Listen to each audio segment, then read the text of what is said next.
House అనే gate తీసి అంత తప్పు చేసినాడంటారా? మొఖాల మీద పడడం ఏంటి? రీతు గురించి చెప్పాలి ఇక్కడ.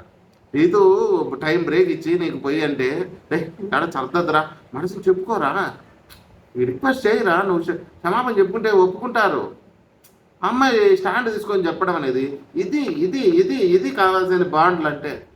ఒక్కల బాండ్లు చాలా బాండ్లు ఉన్నాయి ఇంట్లో, ఆ బాండ్లన్నీ చించి అంతే. ఇది కదా నిజమైన ప్రేమ బాండ్ అంటే. ఎవడురా నీకు చెప్పింది అన్హెల్తీ బాండు? తన రీతు వల్ల పవన్ గేమ్ అవుతుందని ఇప్పుడు లేస్తుంది. పవన్ గ్రాఫ్ అనేది ఇప్పుడు లేస్తుంది. బిగ్ బాస్ కూడా ఇలాగే రావాలనే చేసింటాడు అనేది మనకు తెలుస్తుంది. కాకపోతే చేసిన విధానం కరెక్ట్ కాదు అంతే, అంతకుమించి ఏమీ లేదు. అద్భుతంగా చేశాడు ఎవరు, మన పవన్. అది లేదే, ఊరిక 2 చప్పట్లు కొట్టేసి అతను చేసిండే భారం అంతా కష్టపడిండేదంతా చిన్న దొబ్బినాడని నాశనం చేసి పెట్టారు.